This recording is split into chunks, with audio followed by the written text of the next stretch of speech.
খুবই ইম্পর্টেন্ট একটা বিষয় নিয়ে কথা বলতে চাচ্ছি, যে রিসার্চ এবং পাবলিকেশন নিয়ে। অনেকে হয়তো ভাবছেন যে আমরা হয়তো আপনাকে রেডিমেড রিসার্চ বা পাবলিকেশন আপনার নামে পাবলিশ করে দিব। আপনি কিছু টাকা পয়সা আমাদেরকে দিলেন, আমরা একটা সময় শেষে আপনার নামে কিছু পাবলিকেশন করে দিলাম। বিষয়টা একদমই এরকম না। যারা বেসিক্যালি এরকম ভাবছেন তারা আসলে রিসার্চ সম্পর্কে নিজেও জানতে ইন্টারেস্টেড না আমি মনে করি। বাট রাইটিং এক্সপার্ট যেহেতু একটা লিডিং রিসার্চ অর্গানাইজেশন, আমাদের কাছে বেসিক্যালি এই ধরনের কোনো কাজ আপনি পাবেন না, এবং আমাদেরকে এই ধরনের অ্যাপ্রোচ কেউ করবেনও না আমি আশা করি।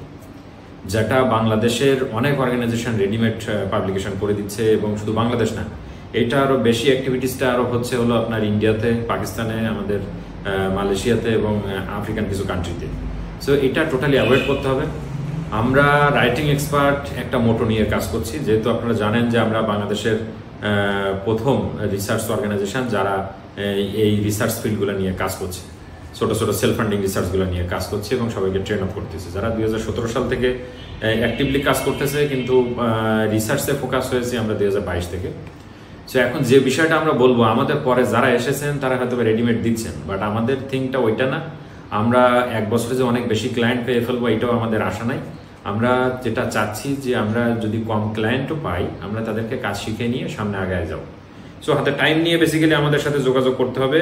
আর হচ্ছে একটা বিষয় বলে ফেলা ভালো, যে আমরা এখানে বেসিক্যালি অ্যাসিস্ট্যান্ট হিসেবে কাজ করব। কার সাথে? আমাদের ক্লায়েন্টদের সাথে, যিনি হলো রিসার্চার। তো ক্লায়েন্ট যদি রিসার্চার হয়, রিসার্চের সকল ডিসিশন রিসার্চারকে নিতে হবে।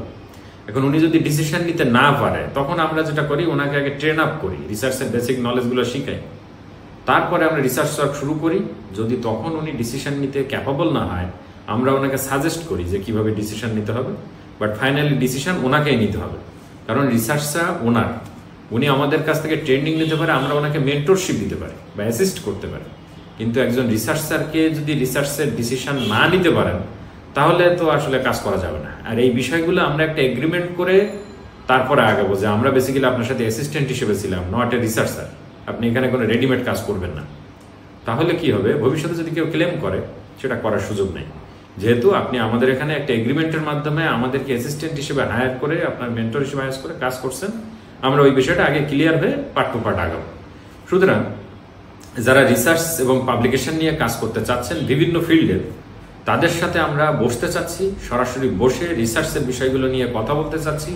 আপনার রিসার্চের ইন্টারেস্টের এরিয়াগুলো নিয়ে আমরা কথা বলতে চাচ্ছি, যে আপনি কোন বিষয়ে রিসার্চ করতে ইন্টারেস্টেড, সে বিষয়গুলো আমাদের জানতে হবে, যে সেগুলো নিয়ে আমরা কাজ করতে পারবো কিনা। যদি আমরা আপনার সঙ্গে সরাসরি বসতে না পারি, ওই ফোনে একটা কল করে বা আমাদের মেসেঞ্জারে চ্যাট করে রিসার্চের কোনো বিষয় নিয়ে রাইটিং এক্সপার্ট কারোর সাথে কথা বলবে না। আমরা আপনাকে অ্যাপয়েন্টমেন্টের জন্য বলবো, অফিসে এসে আপনাকে বসে রিসার্চ নিয়ে কথা বলতে হবে। কারণ রিসার্চ এমন একটা জিনিস না, এটা একটা অ্যাসাইনমেন্ট আপনি দিলেন আর এটা লিখে আপনাকে দিয়ে দিল। এটা নীলক্ষেত না, এটা রিসার্চ ফান্ড। যদি আপনার রিসার্চ করার আসলে ইন্টারেস্ট থাকে, তাহলে আপনাকে কষ্ট করে অফিসে আসতে হবে, তখনই আমরা বুঝবো যে আপনি ইন্টারেস্টেড। প্রথম দিন এসে ফেললেন আর আপনি রিসার্চ করবেন, আমরা সেটাও বুঝবো না। আপনাকে 2-3 বার আসতে হবে, আমাদের সাথে বসতে হবে, প্রজেক্ট নিয়ে কথা বলতে হবে। সো রাইটিং এক্সপার্টের সাথে যদি অথেন্টিক রিসার্চ ওয়ার্ক পাবলিকেশনের জন্য করতে চান, তাহলে আপনাকে একটু এনার্জি নিয়ে আগাতে হবে এবং ডেডিকেশন থাকতে হবে। তাহলেই শুধুমাত্র আমরা আপনাকে নিয়ে সামনে আগাবো। এবং এই ভিডিওটা যদি আপনি দেখে থাকেন, মাথায় একটা জিনিস নিয়ে রাখবেন, যে এখানে কোনো রেডিমেড কিছু পাবেন না। আমাদের সাথে আমাদের পলিসি অনুযায়ী কাজ করে সামনে আগাতে হবে। সে বিষয়ে ডিটেলসে কথা বলতে অ্যাপয়েন্টমেন্ট নিয়ে অফিসে আসতে হবে। ধন্যবাদ।